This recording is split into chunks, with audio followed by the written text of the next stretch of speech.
What is going on, guys? Welcome to 100% Chelsea for your hangover review of Chelsea versus Middlesbrough. We won 1-0 yesterday.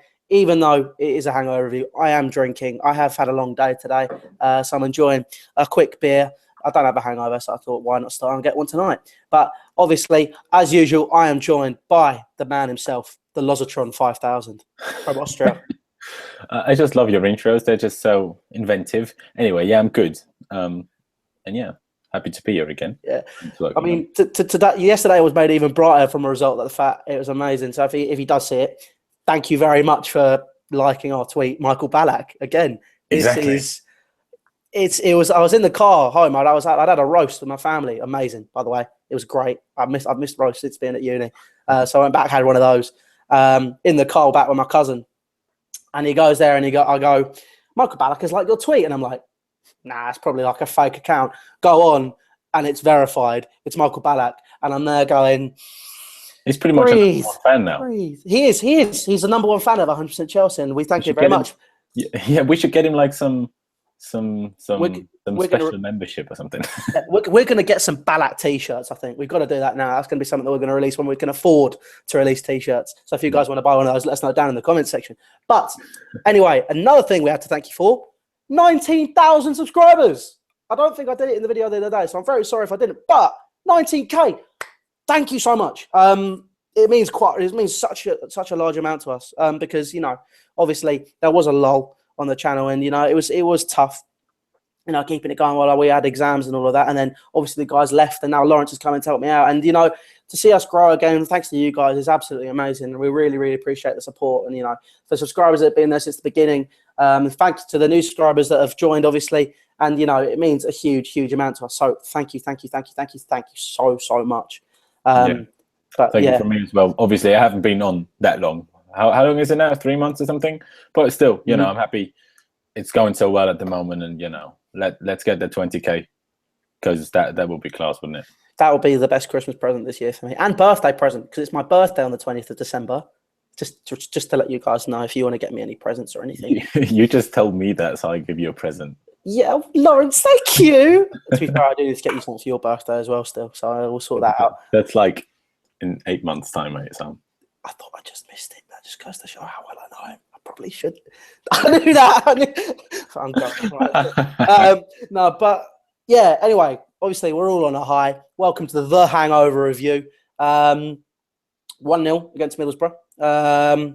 Guy, Laurenz, Loz. What did you think of the game yesterday? It was good overall. You know, it wasn't as perfect as our last, say, 2 games have been. Of course, it's a different game, you know, playing away against Middlesbrough than playing at home against Everton. But we were still good. You know, it was after international break. It's always difficult to find the rhythm straight away again, because, you know, people come back from international duty on the most different times during the week. You know, it takes a while until you actually have the full squad. I think, who was it? One of the players actually just got back on Friday, and so, you know, it's not easy. And we were definitely a better team. That's without a doubt. We just failed to kill the game this time, but we still won it. And I think results like that really sort of, it's getting us there, of more people, and also us more and more believing into maybe we can actually win this thing. I'm not going to lie, I'm very confident going into games now, because, you know, 6 back clean sheets on the bounce is obviously something which is huge news for the club, and for us as well. Obviously, the next 2 games are going to be really difficult with Spurs and City, but I feel like if we get between 3 or more points out of those 2 games, 3 or more points, I'm like, why not? Yeah, I agree. But the biggest thing for us is I feel we have to beat Manchester City. We have to beat City. City's, if we can open that gap up a little bit just there. Spurs, I would happily take a draw. I think these are the 2 games where I'm most likely to concede. No. We have to beat Spurs. We can't have them like be unbeaten for much longer. No. We have to stop that.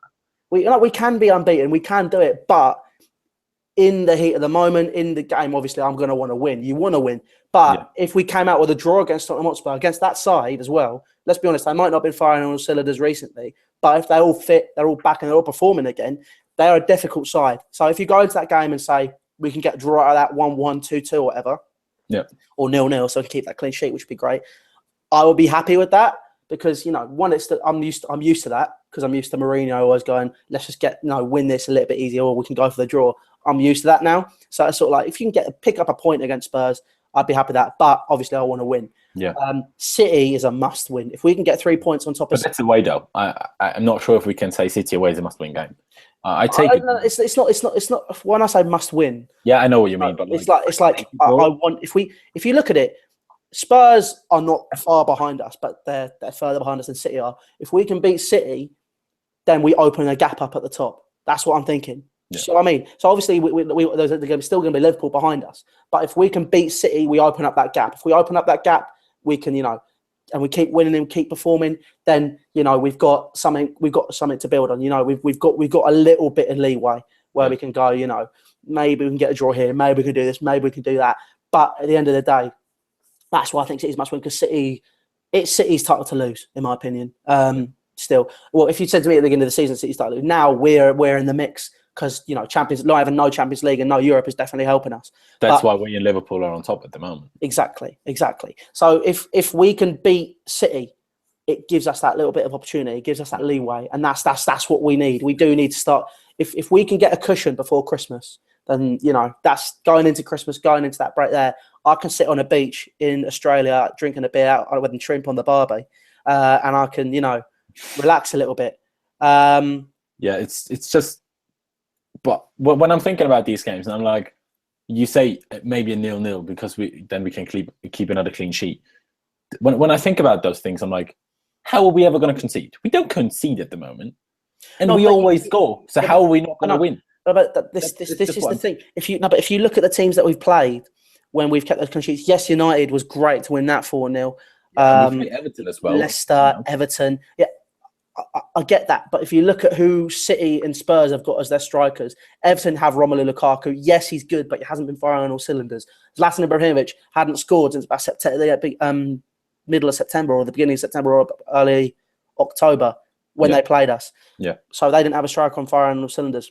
But when Spurs played Arsenal, they needed an own goal. No, Arsenal needed an own goal, didn't they?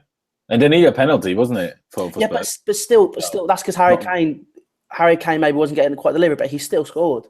Harry Kane is dangerous. You can't say that he's not. Definitely. But enough talk about future games. I think we should, stick on that game for now because shut up, Louis. What are you talking about? Stop talking about. No. It's good. It's good. But talking about yesterday's game, but we were still good. The goal of Costa was striker's goal. You can't score a more typical striker's goal. No, that's the ball true. just fell down, and everyone else was looking for it, and he just always knew where it was and volleyed it in from a tight angle as well. So that was really good. And obviously, if the one Pedro put against the bar, if that would have gone in, what a goal that would have been. Yeah, David Luiz intercepting the ball, taking it down with his chest, crossing it into Diego, him just laying it off with his head. What a goal! But it would have been, sadly. But yeah, Thibaut had to make one good save, and he did. But other than that, they didn't really. Well, Adama. A lot of people are saying in the comments, and we're looking back at the game. It's a bit like, Adama Traore seems to be causing quite a few problems. And I'm going to go back and look towards future games again. You've got Raheem Sterling, who's performing well, and lots of other players that can potentially cause problems. So basically, it's something which is a very sort of difficult. It's difficult to look at because if players like Adama Traore causing problems, who was part of a team which got relegated and was shit, to quite frankly, excuse my French, last season. Yeah, it's just like, as I said in the beginning, it's straight after the international break. That makes a big difference for us, especially because now Spurs play Champions League midweek. We have the full week to prepare for that game. That will give us a huge advantage. Also, Rose's band, who's always played well against us. That's very, very true. Danny Rose, he's the player I rate him very highly, and he's the player I'm probably most worried about for Spurs as well. He's a good player. If we're talking about wing backs, Victor Moses, he's a god. He's a revelation. I mean, if I was going to get a shirt, which I'm not because I don't buy club shirts anymore, and also I'm a student and I can't afford it. Exactly. One, I'm a student and I can't afford it, and two, I wouldn't really wear it anyway. What a revelation he'd been. He'd be the number on the name on the back of my shirt. I mean, Victor Moses, Conte's got he's got a bit of a knack of finding players that haven't been performing, and bring them forward. And Victor Moses wasn't given the opportunities. When he performed. But now he's been going, well, you're performing. Get in that team. And straight away, Victor Moses has been, you know, I don't want to say revelation of the season because that's making me sound like a pundit, and I'm not. But, you know, he's been a good find. He's been a gem this season. Yeah. Hidden gem. His work rate, his touch, the way he controls long crosses that he receives from like the other end of the pitch are absolutely unbelievable. Like, they don't move. When he controls them, the ball doesn't move a centimeter. It's just there. And like, maybe he still has a little bit of work to do when he's finishing, because I feel like if he would have been that slight bit better yesterday, he could have scored 2. But, you know, that's obviously arguing and, you know, moaning on a very, very high level because, you know, he's been given man of the match, even though I don't really agree on that because, like, in a 1-0 victory, this one who scores the goal should always be man of the match because, you know, that's the one who decided it. But, you know, as you said, he's just been class. You know, if we want to talk about a few individuals, because let's not talk about the whole team. There's like 2 or 3 that I want to pick out. First of all is Nemanja Matic, because like the guy, he had 97% pass completion yesterday. 97%. Wow. That's unbelievable in an away game. And like, it's not just short passes and like passing it back to David Luiz. He's like, now under Antonio Conte, him and Kante, their first objective when they get the ball is always go forward. If they don't find anyone going forward, of course they will pass it sideways or backwards. But the first intention is always to go forward, and still to have 97% pass completion. That's like Busquets numbers, and that's really, really good. And even though, you know, you have had your doubts, and a lot of people have had their doubts about David Luiz, what he's been doing over the last 6 weeks, it's been incredible. Like yesterday, I've read a stat. He's won every single header he went in for, every single one. What, over the 6 weeks or just yesterday? No, yesterday. I mean, fair enough. They didn't play with a huge striker. Negredo, he's you know, he's not small, but he's not like Ibrahimovic. To win every single header, he didn't make a mistake. His passing, we know his passing is good, but he just looks in control. He looks comfortable. At the moment, he doesn't look like that mistake we've always been talking about that he has in him is about to happen. He just doesn't look like he's going to make a mistake, and I'm just loving it. I'm absolutely loving it. Yeah, Luis, I did have my doubts, but, you know, now when Conte said, you know, I'm going to turn him into a centre-half, he's a centre-half, he has the capability. He's proven to everybody over the past 6 weeks he does have that capability. What worries me now is looking forward again, because, you know, you have to look forward. Like my mentality now is, okay, on to the next game. That's how you need to look at it now. You can't reminisce too much. I mean, obviously, the whole point of this is to reminisce, this whole video. But obviously, you know, you need to look forward as well. It's if he makes those mistakes against City, if he makes those mistakes against Spurs, British media, basically, that's what I'm going to say. Because everyone had their doubts about David Luiz. Everyone's had their doubts about Chelsea. People aren't doing it at the minute, but they're just waiting. I can just feel they're just waiting for us to fall over. Because let's face it, we are a story.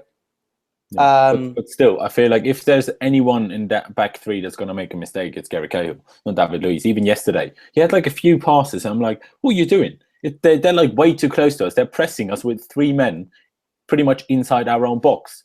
Just kick it long to Diego. Like, don't always pass it out, especially you're not that good at passing, mate. Leave the pass into David Luiz and you just kick it long, mate, okay? Because, like, it just always worries me a bit. Of course, because he has made a fair amount of mistakes like that this season already. Maybe that's why it concerns me more. But I feel like if there's anyone that's going to make a mistake, it's more likely him than David Luiz. Yeah. Well, would you going into Spurs, would you replace him with Zuma? Because Zuma's going to be fit, apparently. No. You can't replace a defense that hasn't conceded for 6 games. Yeah. And also, like, Zuma, you know, he's been playing in the development squad for 3 games now. Twice he's played 90 minutes. So he's getting there. But we can't forget, he hasn't played competitive football for 7 months. You can't just throw him in against Spurs. That's true. Spurs, you want to throw him into a game where he's more likely to get on his feet and sort of relax a bit. Yeah. That's why it's a bit annoying that we got knocked out of the cup. Of the League Cup, because, like, well, of course we're like in the later stages of that competition, but we still could have got a Middlesbrough or like another second division championship team. But I think the fact of the matter remains, that's for me now looking at it, it's just another competition where you can get injuries. And if you look at that squad, he fielded the second 11. If we'd got through that by the skin of our teeth with that second 11, you go into the next game going, to be honest, we need to build a stronger team. And if we field a stronger team, that's where our players get injured. And if Victor Moses got injured, yes, Willian could fill that role, but he wouldn't fill it to the same extent that Moses does, because Moses, like I said, has been a revelation for this side. I'm just saying, so it's difficult to put a centre-back, slowly put him back in, because you're not going to sub off a centre-back. You're not going to do that. Very rarely anyway, unless there's an injury or a red card or whatever. With a striker, with a winger, maybe even a centre mid, you can just bring him on for 10 minutes. You can slowly get him back into competitive football. With centre back, that's more difficult. So I don't think before Christmas he will start a game. He might be on the bench a few times, but I don't think he will start a game before Christmas, because during Christmas we will have more games, so we will have to rotate. So I think that's probably when he will come in. Maybe against Stoke at home, maybe against Bournemouth at home. Maybe one of those games is when he's going to start again. I hope it's sooner, but if his performances are up to par, but just my opinions. I wouldn't change it now, because, as I said, you can't change the defence that hasn't conceded in. Loz. What? Guess what I've just found? What?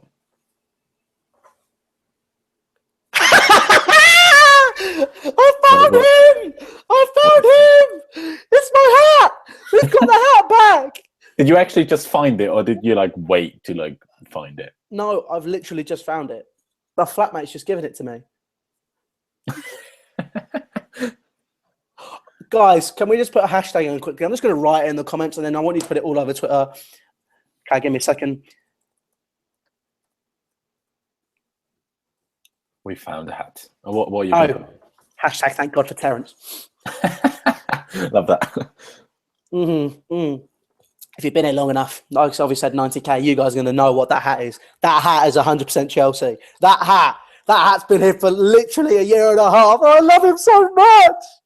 Oh, he's good like old his baby. Oh, mate, honestly, this hat, let's be honest, that it's literally, that's how people, I remember Sammy, he was saying to me the other day, when he looks for me, he looks for the hat, because that hat, this hat, it's got so much sense. No, Harrison. You usually only wear it to football, don't you? Yeah, I only wear it to football. Don't wear it out. Except in the winter, I might start wearing it a bit more, because my head's been really cold recently. And on Wednesday, I knew I had to let go eventually. So Wednesday I was going to go buy a new hat. But I found it now, so I don't need to. So, it's amazing. But carry on. What we're talking about? We're talking about the game. Let me just think. I wanted to talk about another player. I can't remember now. Oh yeah, Diego. Obviously, how could I forget? It wasn't obviously his perfect game yesterday, but he got on the score sheet again. He's on 10 goals now. He's still the leading he's leading goal scorer in the league. You just can't ask for more. And that, as I've said before, difficult game.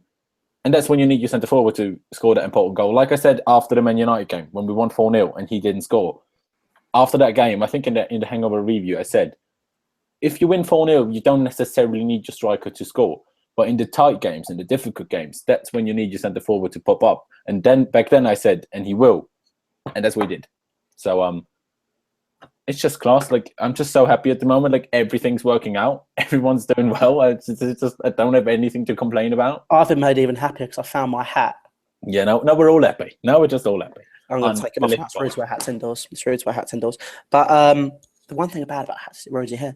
But no, looking sharp, still looking good. But anyway, what was that? Yes. But fucking loving it.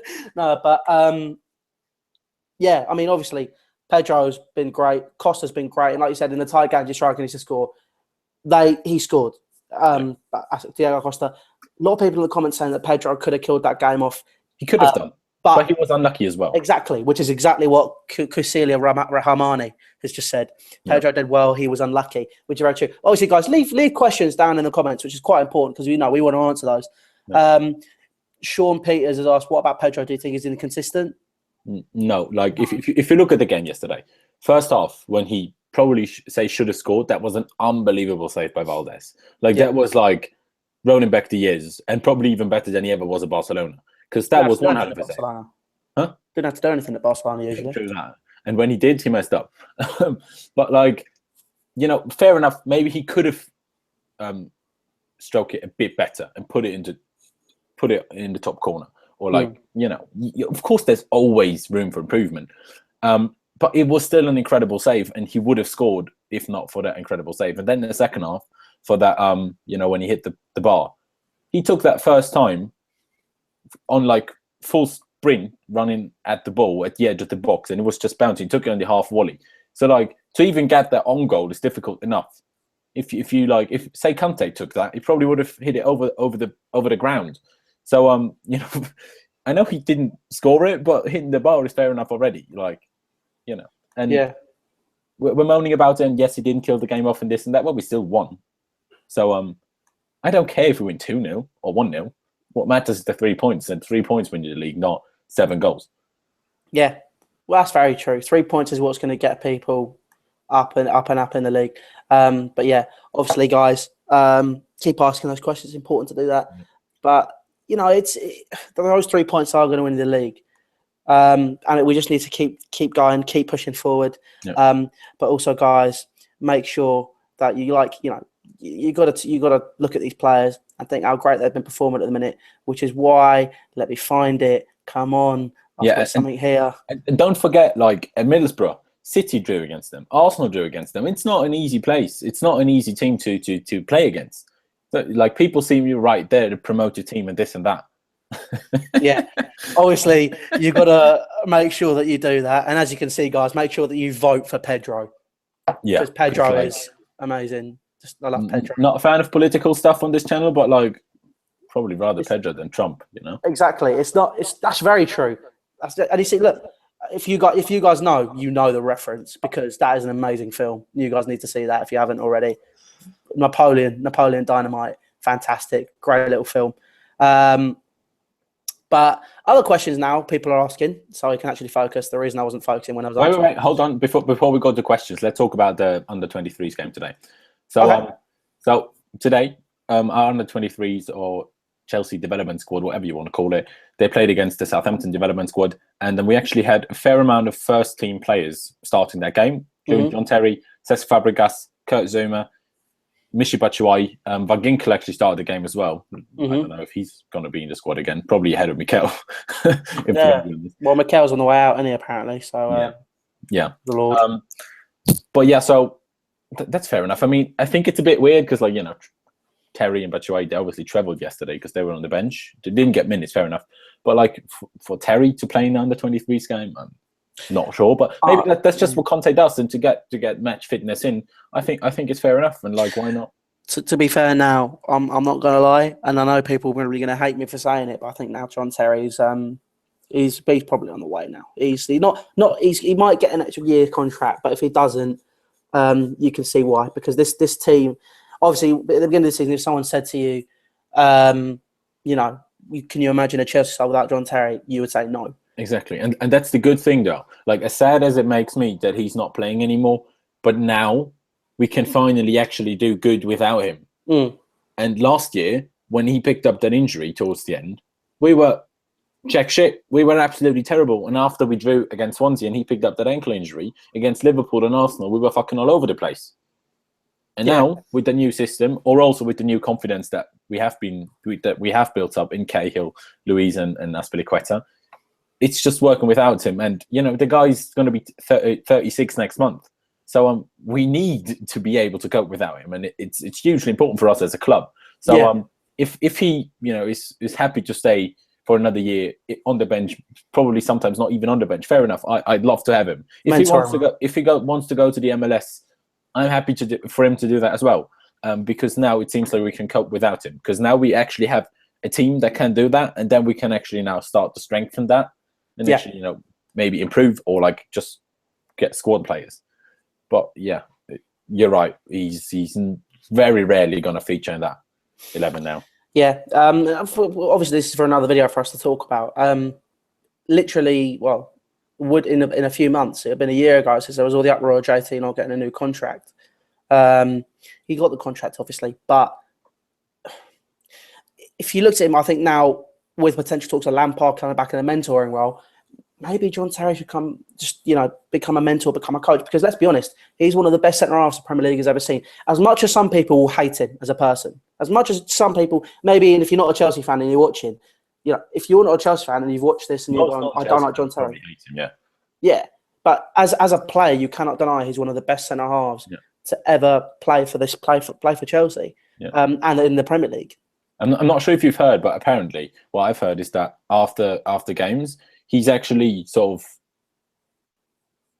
leading kind of thing, the warm down of the players that didn't get minutes. So he's actually the guy there. So there's like no Steve Holland, there's no Conte, there's none of his assistants there. It's actually just John Terry doing that, telling them like how to warm down and stuff. So he's sort of getting into that. You know, remember when he got the new contract and he was like, I still have to think about the new role and stuff.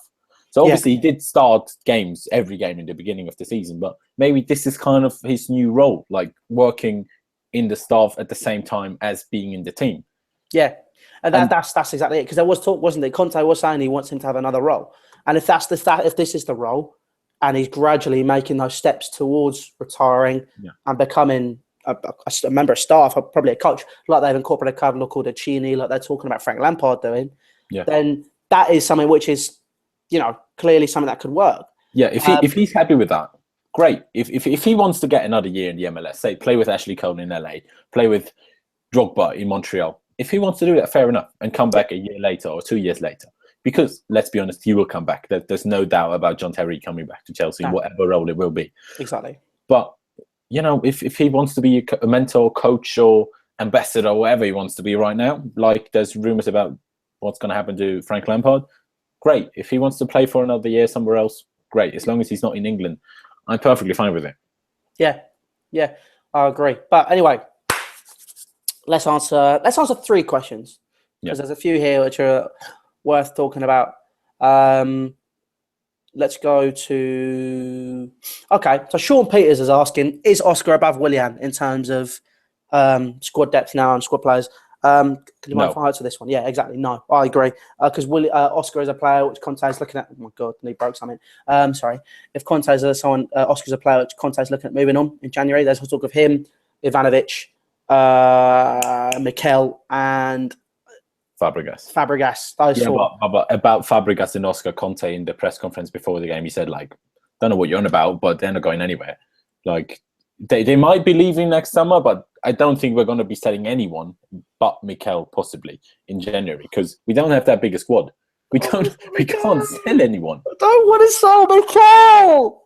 I can't. He's the reason. He's the Lord. Yeah, he is the Lord, but... All those times in August last year when we were calling him Lord Mikel, and it's caught on, and we want to carry on calling him Lord Mikel.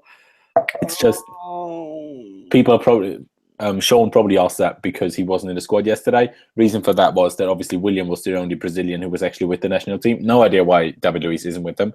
Don't care. I'm happier if he's not there because there's less chance of picking up an injury. But anyway, William was the only Chelsea Brazilian that was with the national team, and obviously with them playing down in South America. He got back late, and he got back. I think he was the one that got back on Friday. So that's an obvious reason why he didn't play, and he wasn't even in the squad on Sunday. So I think that's the only reason why Oscar was ahead of him. Yeah. Well, okay, that's a good answer. Next question comes in, Crucelia Rahamani. Do you think we need a backup left back / midfielder? And by the way, do you think we need a left back, a midfielder, and a winger back up in the winter? You can't get all 3 of those. No chance. No, I think she's, or he, I'm not sure, is on about like a wing back replacement, I think. Well, no, that's like a list. But yeah, I think we need a wing back. Yeah, we definitely need a wing back. Possibly even a right one, because I'm not sure if Willian is actually good enough for that. He works hard, but I mean, if defensively, meh. African Cup of Nations. No, we need to get. No. Nigeria aren't qualified, mate. Haven't they? Nope. We're fine. Terence, did you do this? It's his. Terence did this. Terence didn't make. Oh my God! Yeah, he made Nigeria not qualify for the African Cup of Nations. That's what Terence. Sorry to any Nigerian viewers that we have. Yeah. Sorry. We just that has so much. Yeah. Sorry. We're happy that you beat Algeria last week. We're happy for you, but.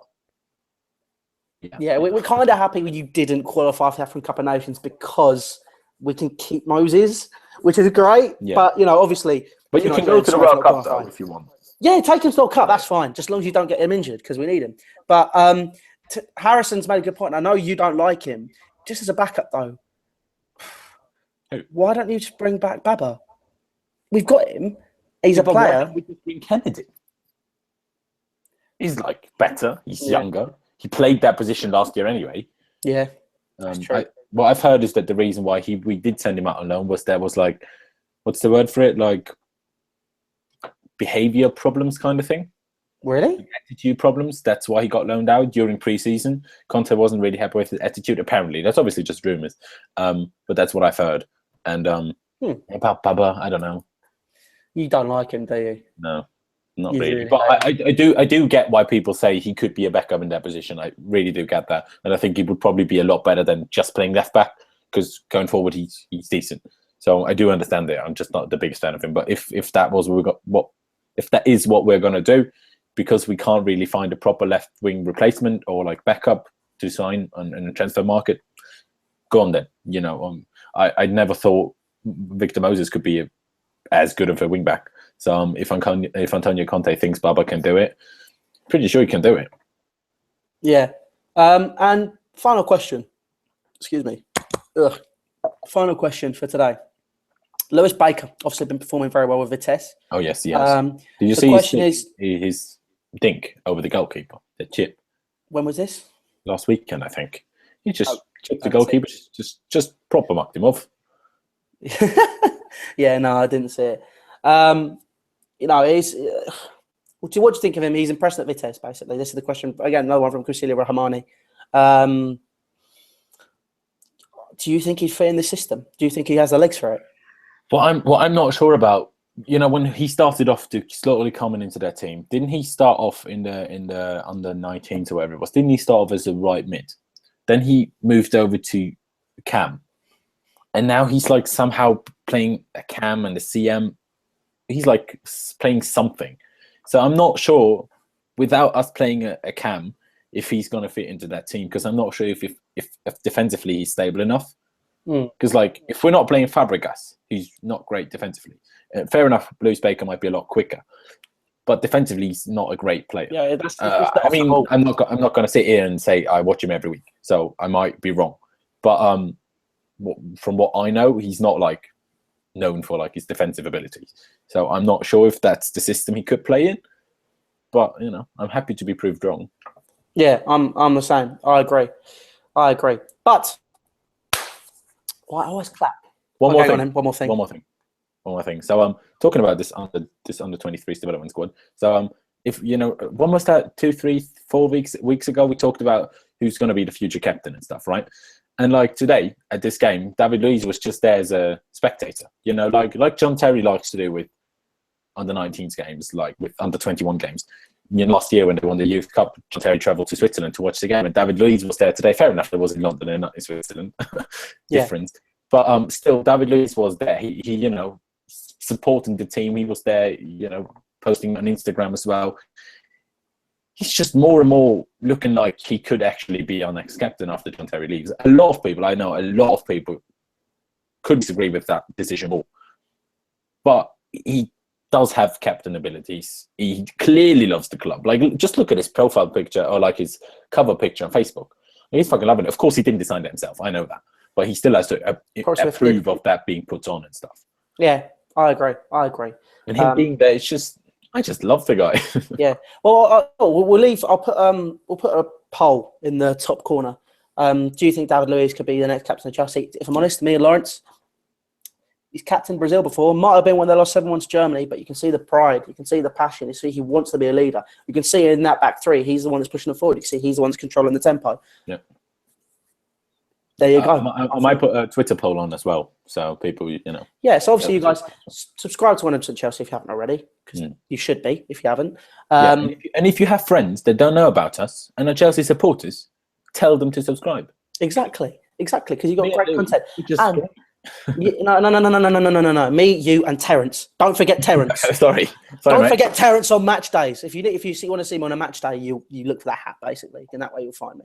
But anyway, guys, subscribe to 100% Chelsea. All social media links are down in the description for Facebook, Snapchat, Twitter, and Instagram. So, like I said, subscribe to us, follow us on Instagram, like us on Facebook, like us on Twitter, follow us on Instagram. Check out Snapchat because Snapchat's fun. Like even Michael Ballack likes our things on Twitter. So exactly. If you don't follow us, what are you doing? You haven't got an excuse. If Michael Ballack can do it, so can you. But anyway, guys, I will see you very soon. Also on Wednesday, I'll be doing a live stream with Joe.co.uk for Chelsea vs Spurs. So obviously, I'll let you guys know when I'm there. Make sure you head over to watch that. And I've started posting on my channel again.